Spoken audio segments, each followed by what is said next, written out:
Asal-usul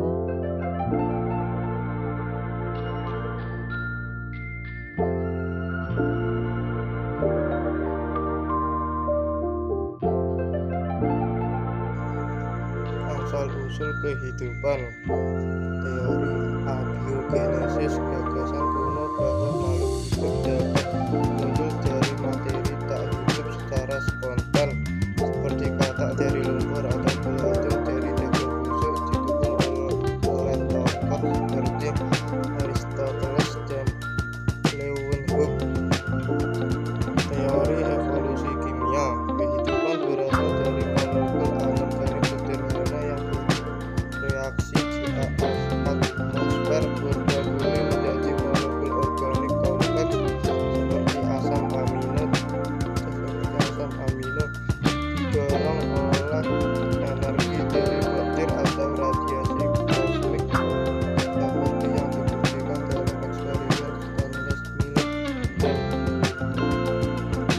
molekul yang kemudian membentuk struktur primitif seperti sop boba atau primordial soup, yang akhirnya berkembang menjadi organisme kehidupan pertama melalui evolusi biologi.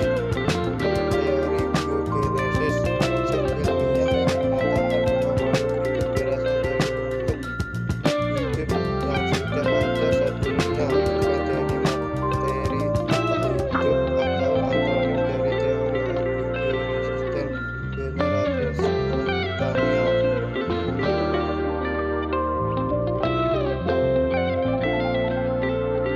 Perkembangan teori Lamarck, Darwin, dan Weismann.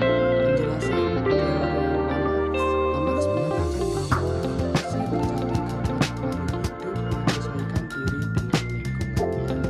Organ yang sering digunakan makin berkembang, sedangkan yang jarang digunakan akan menyusut. Perubahan tersebut diwariskan kepada keturunannya. Contohnya, leher jerapah memanjang karena sering digunakan untuk meraih daun tinggi. Teori Darwin. Darwin menjelaskan bahwa evolusi terjadi melalui seleksi alam.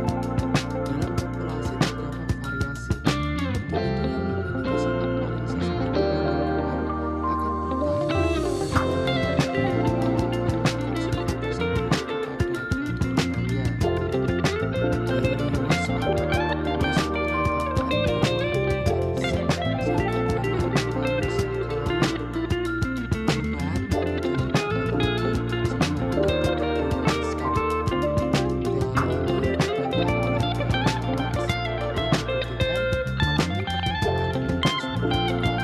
menyebabkan perubahan yang diwariskan. Darwin.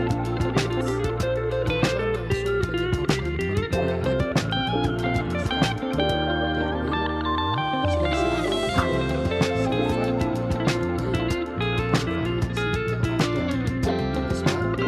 sifat terbaik dari variasi yang ada. Weismann. Hanya sifat terbaik yang diwariskan. Kesimpulannya, teori Lamarck mendukung bumi. Teori Darwin menjelaskan evolusi secara logis melalui seleksi alam, dan teori Weismann kehidupan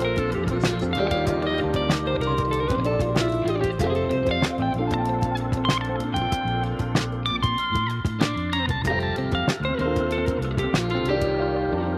bahwa variasi sederhana menjadi makhluk hidup. Fosil adalah sisa-sisa atau jejak makhluk hidup yang telah membantu dan tersimpan dalam lapisan batuan bumi. Fosil menjadi petunjuk utama adanya evolusi karena menunjukkan perubahan bentuk makhluk hidup dari masa ke masa. Salah satu contohnya adalah fosil kuda purba yang berukuran kecil dengan jari kaki banyak, kemudian berkembang menjadi kuda modern yang lebih besar dengan satu jari kaki. Urutan fosil ini menunjukkan perubahan bertahap sesuai waktu biologis. Anatomi perbandingan. Anatomi perbandingan mempelajari persamaan dan perbedaan struktur makhluk hidup. Yang pertama, organomolog. Organomolog adalah organ memiliki struktur dasar yang sama tetapi memiliki fungsi berbeda. Hal ini menunjukkan bahwa makhluk hidup tersebut berasal dari satu bentuk yang sama. Bentuk tersebut pada dasarnya memang sama tetapi berbeda dalam bentuk, ukuran, dan lain-lain. Perbedaan ini dapat dikaitkan dengan bagaimana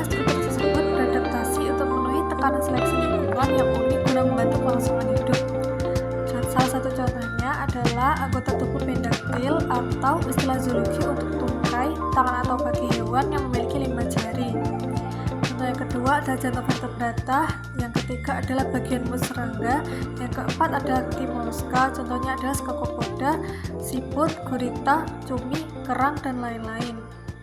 Yang kelima adalah tangan manusia, sayap kelelawar, sirip paus. Meskipun ketiganya memiliki fungsi yang berbeda, tetapi susunan tulangnya serupa atau sama. Tungkai pendaktil. Tungkai pendaktil adalah salah satu contoh struktur homolog yang paling terkenal. Struktur ini terdiri dari tulang-tulang yang membentuk anggota tubuh vertebrata tetrapoda dan seringkali merujuk pada lengan, meskipun juga dapat merujuk pada kaki. Tulang-tulang yang berbeda akan bervariasi dalam ukuran, ketebalan, dan orientasi tergantung pada fungsi anggota tubuh tersebut pada spesies tertentu. Contohnya seperti untuk berenang, menggenggam, memanjat, menggali, dan yang lain-lain. Contoh modifikasinya adalah manusia dengan tangan dan kaki yang fleksibel untuk memegang dan berjalan. Yang kedua adalah kelelawar dengan jari-jari memanjang untuk menopang memberi sayap. Yang ketiga adalah mamalia laut, paus atau lumba-lumba, dan lain sebagainya, dengan manus berubah menjadi sirip atau flipper untuk berenang. Yang kedua adalah organ analog. Organ analog adalah organ memiliki fungsi yang sama tetapi struktur dasar yang berbeda. Ini menunjukkan adaptasi terhadap lingkungan yang sama. Contoh yang pertama adalah sayap mamalia, burung, dan serangga. Yang kedua sirip punggung ikan dan mamalia laut. Yang ketiga sayap luncur mamalia placenta atau mamalia yang punya selaput kulit di antara anggota gerak yang memungkinkan mereka meluncur di udara, seperti tupai terbang atau flying squirrel dan marsupial dengan contoh koala, quokka, dan wombats, dan lain-lain. Yang ketiga adalah organ vestigal atau organ sisa. Organ vestigal adalah organ yang sudah tidak berfungsi atau fungsinya sangat berkurang, namun masih ditemukan pada tubuh makhluk hidup. Contohnya adalah sayap burung ratite, burung yang tidak bisa terbang, contohnya burung unta. Yang kedua adalah panggul paus. Yang ketiga gigi busuk pada manusia. Yang keempat usus buntu atau sekam pada manusia. Yang kelima tulang ekor pada manusia. Keberagaman organ ini menunjukkan bahwa nenek moyangnya pernah menggunakan organ tersebut. Yang keempat, embriologi perbandingan. Embriologi perbandingan mempelajari tahap perkembangan embrio berbagai makhluk hidup. Pada awal perkembangan, embrio vertebrata menunjukkan kemiripan bentuk. Contohnya, embrio ikan, ayam, dan manusia memiliki ekor dan celah insang pada fase tertentu. Kesamaan ini menjadi petunjuk bahwa mereka memiliki hubungan kekerabatan. Yang kelima adalah biokimia dan molekuler. Petunjuk evolusi juga dapat dilihat dari kesamaan zat kimia dalam tubuh makhluk hidup seperti DNA, RNA, dan protein. Semakin mirip susunan DNA atau asam amino satu organisme dengan organisme lain, semakin dekat hubungan kekerabatannya. Misalnya DNA manusia dengan DNA simpanse. Yang keenam adalah persebaran makhluk hidup atau biogeografi. Biogeografi mempelajari penyebaran makhluk hidup di permukaan bumi. Perbedaan spesies daerah yang terpisah secara geografis menunjukkan adanya proses evolusi akibat isolasi. Contohnya, hewan di Australia banyak yang berkantung, berbeda dengan hewan di benua lain. Biogeografi hewan berkantung Australia atau marsupial sangat unik karena secara evolusi terisolasi di benua ini setelah perpecahan Gondwana, menyebabkan keanekaragaman tinggi seperti kanguru, koala, dan David Tasmania yang berevolusi dari nenek moyang yang mungkin berasal dari Amerika Selatan dan menyebar melalui jembatan darat Antartika, membentuk spesies endemik yang beradaptasi dengan berbagai habitat Australia dari hutan eukaliptus hingga padang rumput. Yang ketujuh adalah evolusi domestikasi. Domestikasi adalah proses di mana manusia secara selektif mengubah hewan dan tumbuhan liar menjadi spesies baru yang berguna bagi mereka melalui pembiakan bertahap selama ribuan tahun, menyebabkan perubahan genetik signifikan dalam perilaku fisik dan fungsi yang merupakan bukti nyata evolusi karena spesies domestik menyimpang dari nenek moyang dari nenek moyang liarnya dan seringkali membentuk garis keturunan baru seperti kucing, anjing, sapi, kambing, dan lain-lain.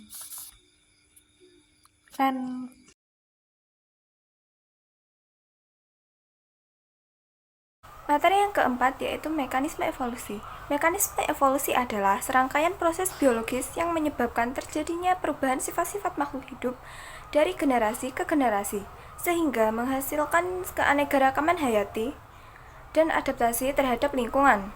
Faktor-faktor yang menyebabkan mekanisme evolusi meliputi 1. Mutasi, 2. Rekombinasi gen, 3. Aliran gen, 4. Genetic drift, 5. Seleksi alam. Yang pertama adalah mutasi. Mutasi adalah perubahan pada materi genetik suatu organisme yang diwariskan kepada keturunannya. Perubahan sifat akibat mutasi gen menimbulkan berbagai variasi organisme yang pada akhirnya membuka jalan peluang untuk terjadinya evolusi. Peran mutasi bagi evolusi sebagai berikut. 1. Menyebabkan variasi genetik. 2. Menjadi bahan dasar evolusi. 3. Dapat memicu munculnya sifat baru. Yang kedua, rekombinasi gen. Rekombinasi gen adalah proses penggabungan kembali gen-gen dari dua induk yang menghasilkan kombinasi genetik baru pada keturunannya. Rekombinasi gen terjadi terutama saat pembentukan sel kelamin atau meiosis. Peran rekombinasi gen adalah 1. Menambah variasi genetik, 2. Membantu adaptasi makhluk hidup, 3. Mendukung proses evolusi. Yang ketiga adalah aliran gen. Aliran gen atau gene flow adalah perpindahan gen dari satu populasi ke populasi lain akibat migrasi individu atau gamet. Penyebab aliran gen adalah 1. Migrasi individu masuk atau keluar dari suatu populasi. Yang kedua, perkawinan antar populasi yang berbeda. Dampak dari aliran gen yaitu menambah variasi genetik dalam suatu populasi. 2. Menyebabkan populasi menjadi lebih mirip secara genetik.